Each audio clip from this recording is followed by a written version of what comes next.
To understand the impact, we need to set the scene. The employee, Fred, was part of a team at a casino branch. He was a barman.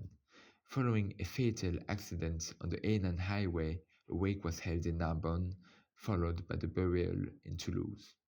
The team was suddenly thrust into the reality of the funeral, and Daniel, his manager, described how the organization faces this brutal void. La circulation de nuit et après le départ du salarié du casino. Donc, et puis le premier réflexe, quand on nous a dit qu'il était décédé sur le coup, on n'arrivait pas à le croire. Donc, il a fallu accepter cette fatalité qui était irréversible. Mais c'est vrai que ce qu'il y avait, c'est que lui, il avait fait la nuit. Ce soir-là, il était passé d'un poste de barman, puisque c'est sa fonction, à un poste de technicien machine à sous, et que par celui-là, il était parti un petit peu en retard. Dans la première réflexion, ça a été de dire que si j'avais pas changé son planning, il serait peut-être pas mort. Voilà. Donc ça a mené un peu de mal-être au niveau des équipes, parce que dans ce cas-là, c'est vrai que quand on change les habitudes de quelqu'un qui arrive un accident grave ou moins grave, on a toujours l'impression que c'est la faute du décideur et pas la faute du destin. Not that word, fog, it's clinical. Researchers call it a critical incident. Meaning? That's Carl Wake explains it. It's a sense-making collapse. Physically, the employees are here. They open their emails, but cognitively, the GPS is broken. So they are on autopilot. The organization is in a state of shock. Mais cette partie-là, comme je disais, ce jour-là, il serait venu avec sa voiture et pas avec sa moto, peut-être qu'il ne serait pas décédé. Wait a second. I'll play devil's advocate, but we're talking about a company, not a family.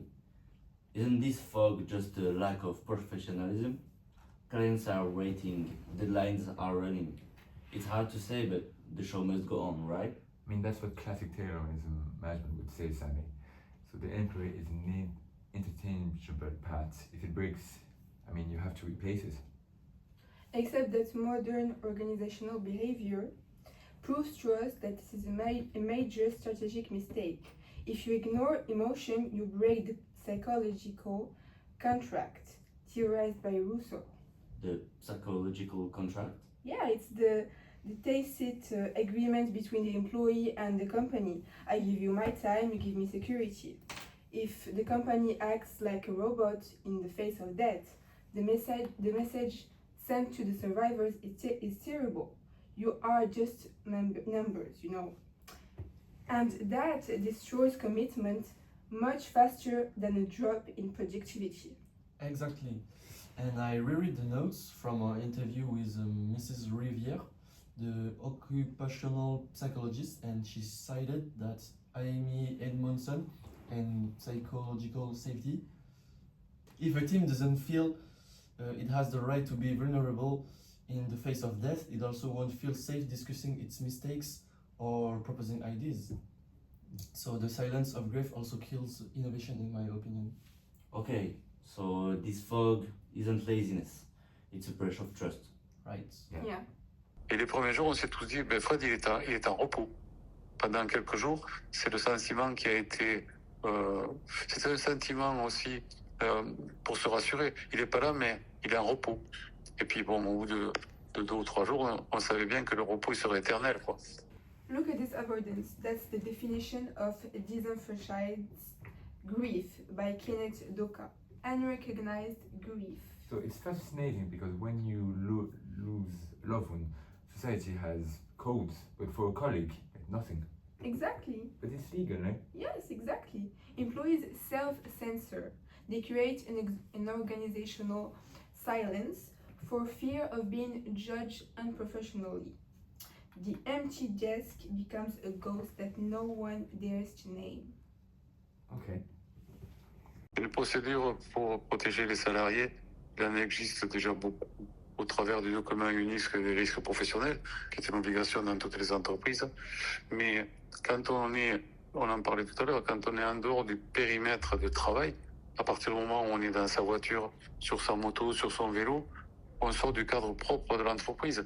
Maintenant, on doit prendre des précautions aussi pour le trajet. But the silence isn't just individual, it's structural. Yes, I compared Daniel's case with the testimony of Sarah, and an HRD in a large multinational whom we interviewed off the record last week. What she told me is chilling. And what did she say? I quote her, in the company we have a 40-page process if a computer breaks down. We have process for harassment. But for the deck of colleagues, nothing. We improvise. And when the institution improvises, managers panic. Yeah, and that's what exactly Milligan Saville says, and it calls it the institutional vacuum. And studies show that the absence of a post-traumatic protocol increases the risk of burnout in the surviving team by approximately 40%. That's really high, you know. Yeah. So, Daniel, our manager, is doubly alone. He has to manage his own grief, and he has to compensate for his organization incompetence. Yeah. Il y en a eu 3 qui ont appelé la cellule. D'accord. 3, et après ce que j'ai su, c'est que c'était pas forcément des collègues barman, mais c'est des collègues d'autres services qui travaillaient la nuit, parce que lui faisait beaucoup de nuit. Donc voilà, il y en a eu 3 qui ont eu besoin d'appeler la cellule psychologique du SIST. Et je pense que quand on est le manager d'une entreprise ou le manager d'une équipe, pour moi le manager a un devoir d'exemple. Donc il y a le fait d'être un peu l'exemple ou la personne à suivre, mais il y a aussi ce devoir de ne pas paniquer.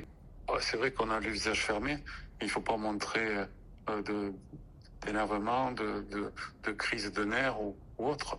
Alors, c'est vrai que il y a ses collègues qui sont mis à pleurer, filles ou garçons, parce qu'ils avaient une relation personnelle, extramuros, en dehors de l'entreprise aussi. This is the invisible violence of leadership. Harley Hochschild called this emotional labor. He has to act stability while falling apart inside.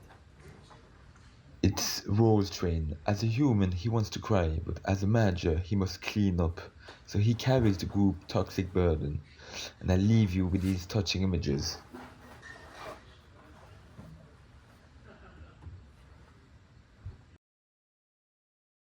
Et c'est vrai, dans le métier, la relation, elle n'est pas qu'entre collègues, elle est aussi avec les clients fidèles qui viennent tous les jours. Donc voilà, la peine, si on veut la calculer, elle est en interne, en externe et familiale. Alors, il y a 2 choses. Quand on a fait, il y avait déjà une veillée sur site à Narbonne, et puis nombreux sont venus aux obsèques qui se tenaient à Toulouse. Il était originaire de Toulouse, et on s'est aperçu que dans ces événements compliqués, il y a la peine collective. Même si l'émotion, elle va rejoindre l'élément de tristesse collective, chacun la vit avec la relation qu'il avait avec le défunt. So, what's the solution? How do we help these managers? Daniel mentioned a simple moment at the end. Yes, rituals. And be careful, I'm not talking about religion, I'm talking about social anthropology. Like rites of passage? Exactly. The researcher Peter Frost wrote about toxin handlers. In a team, ritual. It stays inside and poisons the atmosphere. We saw the example of the Japanese company that left the desk untouched for 49 days. That's unthinkable here. Want to clean up right away. And I think that's a mistake, because Daniel Linartz, a sociologist, explains that without a farewell ritual, the team remains stuck in the past. So the ritual allows them to say, he's no longer here, but we are still here. So I think it transforms the empty desk into a place of memory rather than a crime scene. Our investigation concludes one essential thing. You can't manage debt with an Excel spreadsheet. Efficiency must not crush humanity. For a team to survive, it must accept being vulnerable. Resilience isn't about turning the page, it's about learning to write the next chapter.